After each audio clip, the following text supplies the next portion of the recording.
Pa, alis na po ako. May lakad pa po kami ng mga kaibigan ko. Ganun ba? Ano oras kayo uuwi? Baka gabihin po ako. Nag-aaya pa po kasi mag-shopping sila Myla at Hana. Nako, parang alam ko na kung saan pupunta ang usapan natin ah. Papa naman, manghuhula ka na ngayon ah. Sigurado, gastos na naman to. Para saan pa at nagtrabaho ka? Wala ka naman ibang pinagkakagustusan maliban yung sa bisyo mo.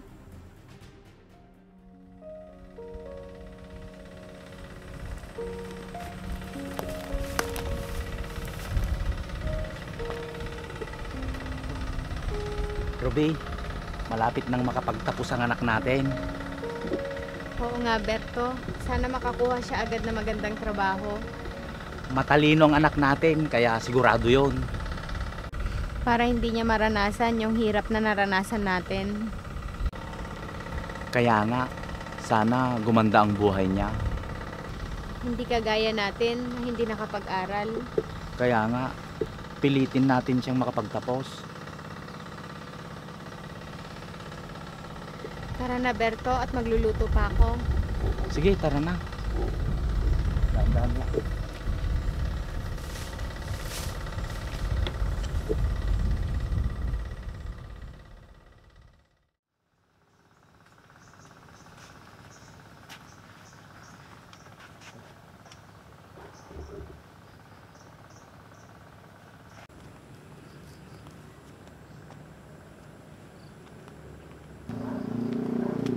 Nay, Tay, mano po. Kawaan ka ng Diyos. Gawa ka ng Diyos. Nay, Tay, may magandang balita po ako sa inyo. Makakapagtapos na po ako at meron din po akong medalya. Talaga, anak? Salamat naman sa Diyos. Ang talino talaga ng anak ko. Manang-mana sa akin. Hindi kaya, sa akin kaya siya nagmana. Para walang away, Nay, Tay, sa inyo po akong dalawa nagmana. Sigurado ako, anak, makakakuha ka agad na magandang trabaho. Maghahanap po ako ng magandang trabaho, Nay, para sa inyo ni Tatay. Huwag kang magmadali, anak. Malakas pa naman kami ng nanay mo. Ayoko po kasing nahihirapan kayo, Nay, Tay. Gusto ko po, magpahinga naman po kayo. Ako na po ang bahala sa inyo. Kasarap naman pakinggan ng sinabi mo, anak. Sobrang bait talaga ng anak ko. Makita ka lang namin na makapagtapos ng nanay mo, masaya na kami. Oo nga naman, anak. Yun lang yung kayamanan na pwede naming iwan sa'yo. Napakaswerte ko po, Nay, Tay, dahil kayo po ang naging magulang ko.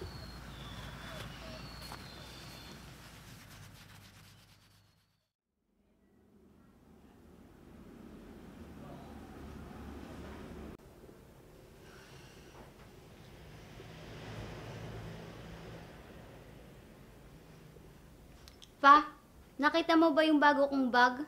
Yung binili natin ng isang araw? Hindi abi, pakalat-kalat kasi mga gamit mo. Sa sobrang dami, hindi mo na yata alam kung saan mo nilalagay. Nandito lang yun kahapon eh. Nasaan na kaya yun? Sus, ikaw talagang bata ka, kung saan-saan mo kasi nilalagay. Pa, may nakita akong bagong labas na relo sa mall. Gusto ko po yun. Karami ng relo, yung iba nga hindi mo nga nasusuot. Sige na pa, please. Ikaw talagang bata ka, spoiled ka talaga, manang-mana ka sa mama mo. Kung nandito si mama ngayon, siguradong magagalit yun sa'yo kung di mo ako pagbibigyan. Sige na, wala na akong magagawa pa. Ayan, pumayag ka na. Pa, puntahan na natin mamaya sa mall para mabili na natin. Sige na, para di makukulitin. Di ba maganda naman po yung negosyo nyo? Ha? Oo naman anak, ayos lang yung negosyo ko. Mabuti naman kung ganun pa. Salamat pa. Ang bait mo talagang papa. Nagpasalamat ka, kundi lang kita mahal anak.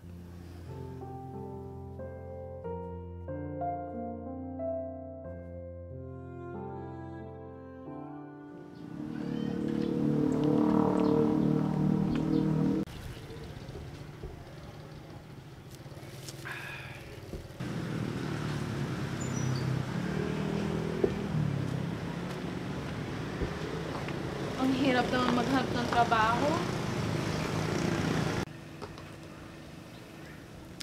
Miss, naghanap ka ba ng trabaho? Opo. Kaso, ang hirap pala maghanap ng trabaho ngayon. Ah, oo. Mahirap talaga ngayon. Nakapagtapos ka ba? Opo kuya. Sa katunayan, fresh graduate po ako. Talaga? Siguro matalino ka, no? Oo naman po. Nagtapos po ako na may medalya. Ganun ba? Swerte naman yung mapapasukan mong trabaho. Kaso po, sa lahat ng na-applyan ko, ni isa, walang tumawag sa akin. Ganun ba? Bakit hindi ka na lang mag-ibang bansa? Doon, kikita ka ng malaking halaga. Matutulungan mong pamilya mo at malay mo, makuha mo din sila doon pagdating ng araw. Kung sa bagay, baka tama ka kuya. Hindi na mahihirapan sila nanay at tatay dito. Mabibigyan ko na sila ng magandang buhay pag nag-ibang bansa na ako. Kaya kung ako sa'yo, pag-isipang mo mabuti, pwede kitang matulungan. Ang ibig niyong sabihin kuya, tutulungan niyo ako? Oo naman. O ito, tawagan mo ako pag may mga tanong ka. Sige po kuya, maraming salamat. Pag-iisipan ko po. Sige, muna na ako. Salamat po ulit.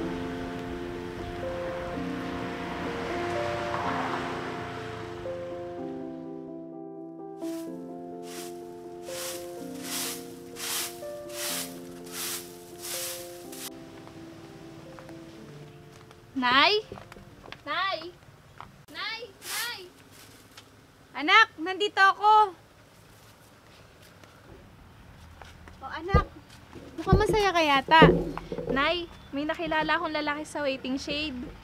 Talaga anak? Ano sinabi sa'yo? Tutulungan niya daw ako maghanap ng trabaho. Talaga? Pero sa ibang bansa po, Nay.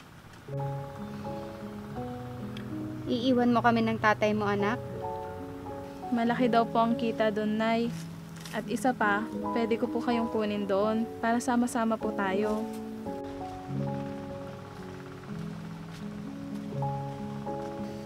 Ayos lang kami dito ng tatay mo anak. Kahit simpleng buhay, nakakaraos naman.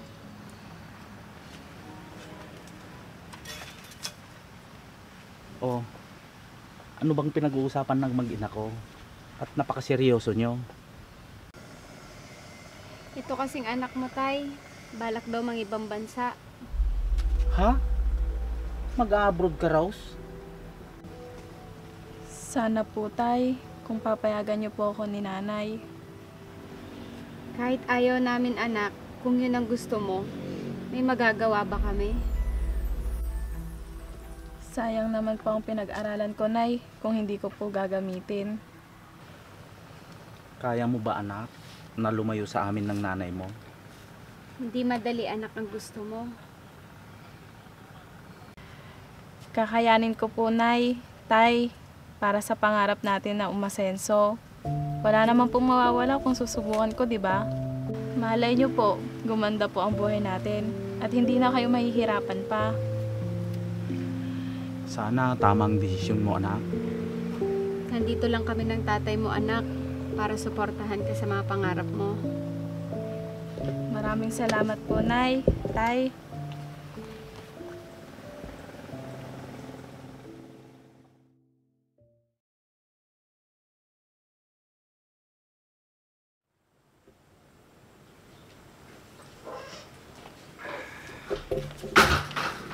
Pa, alis na po ako. May lakad pa po kami ng mga kaibigan ko. Ganun ba? Ano oras kayo uuwi? Baka gabihin po ako. Nag-aaya pa po kasi mag-shopping sila Myla at Hana. Nako, parang alam ko na kung saan pupunta ang usapan natin ah. Papa naman, manghuhula ka na ngayon ah. Sigurado, gastos na naman to. Para saan pa at nagtrabaho ka? Wala ka naman ibang pinagkakagustusan maliban dyan sa bisyo mo. Nako, ako naman to nakita mo.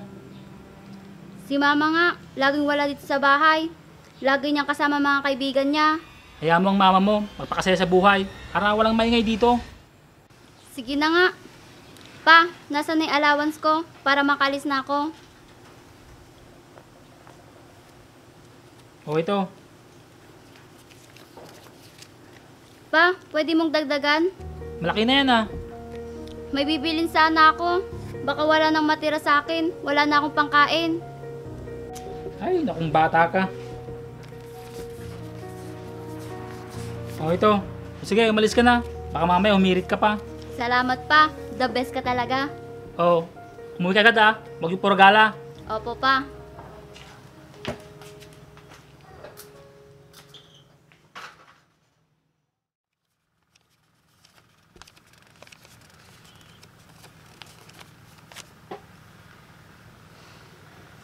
Tama ba yung desisyon natin, Berto?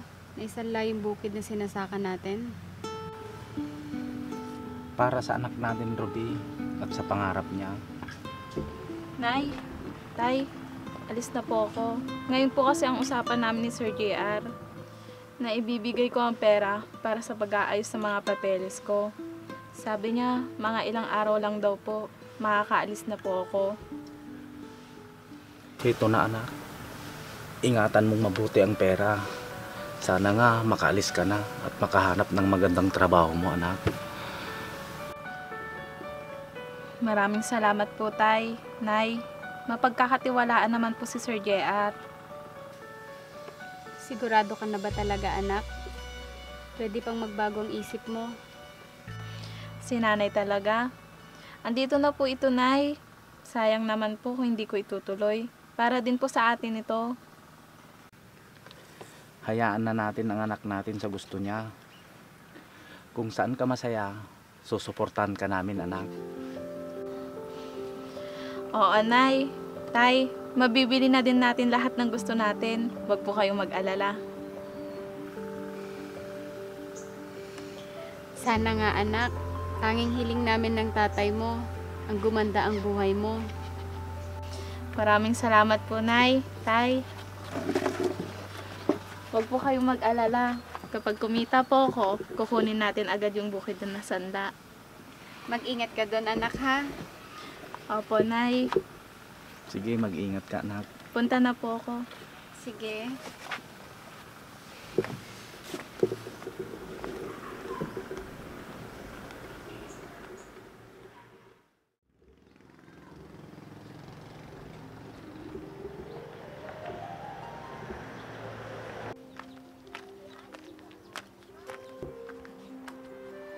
Kanina pa po ba kayo dyan, Sir JR? Hindi naman, kararating ko lang din. Eto po, kompleto na po lahat yan. Mabuti naman kung ganun, Rose. Mga isang linggo lang, makakalis ka na.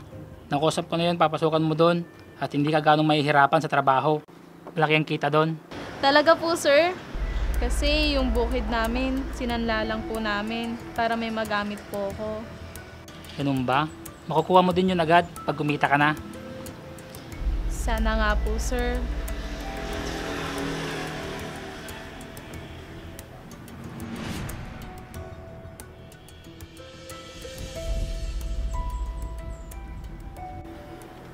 Ito na po pala yung pinag-usapan natin, sir. Kompleto na po lahat yan.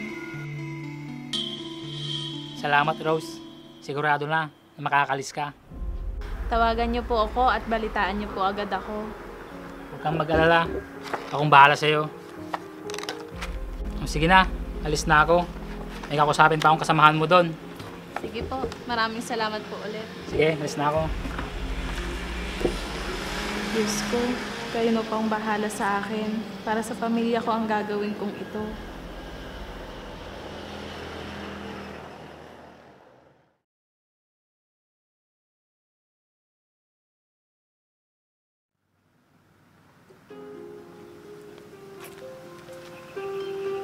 Ang tagal ko nang hindi makontak si Sir JR, ah.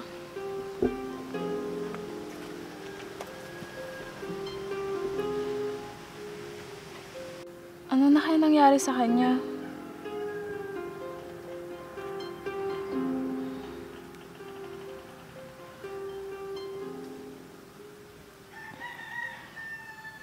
Bakit hindi ko matawagan si Sir JR? Subukan ko nga tignan sa social media.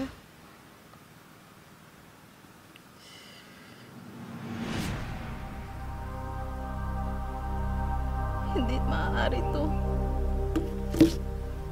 Hindi. Ano ko ipapaliwanag kila nanay at tatay lahat ng to? Paano na yung pangako ko sa kanila? Ang ganda ng mga palay natin ngayon, Tay, no? Sana maganda yung ali natin. Oo nga, sigurado yun. Yung anak mo yata yon. At parang umiiyak. Oo nga, no? Ano nangyari? Hindi maaari ito. Hindi maaari ito. Rose, anong nangyayari sa'yo? Ba't ka umiiyak? Nay, tay, patawarin niyo ako sa nagawa ko. Ha? Bakit? Anong nangyari, anak? Nay, tay, di na po ako makakapag-abroad. Bakit, anak? Ayaw mo na bang umalis? Gusto po, Nay. Bakit? Anong problema, Rose? Nagbago na ba ang isip mo? Oo nga, anak. Sasamahan mo na lang ba kami ng tatay mo dito? Hindi naman po sa ganun, Nay. Bakit ka umiiyak? Anong problema? Naloko po ako, Nay. Tay, Ano? Anong ibig mong sabihin, anak? Oo nga naman, anak. Anong sinasabi mo? naloko po ako ni Sir JR. Kaya po pala isang buwan ang nakalipas. Hindi ko na po makontak si Sir JR. Ano? Anong gagawin natin ngayon, Tay? May magagawa pa tayo, Ruby. Anak, ireklamo natin ang taong yan para wala nang maloko pa. Opo, Tay. Patawarin niyo po ako. Nay, Tay. Hindi mo naman kagustuhan yung nangyari sa'yo, anak. Wala kang kasalanan, anak. Biktima ka din naman. Kaya ipapahuli natin yung taong yan.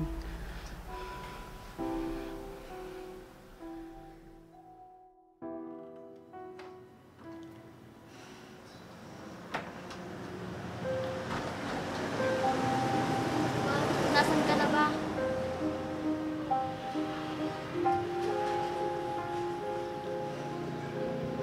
Pa, nasaan ka na ba? Sagutin mo.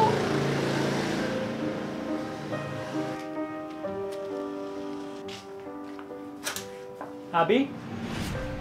Pa, mabuti at dumating ka na. Bakit ngayon ka lang? At bakit hindi mo sinasagot ang mga tawag ko?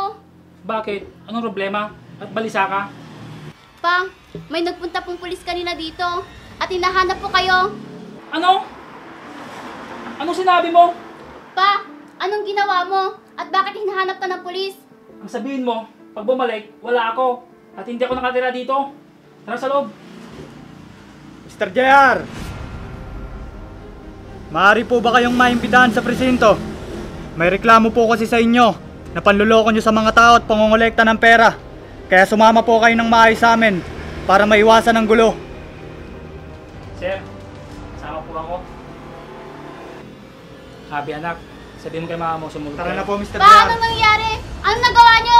Bitawan nyo po siya!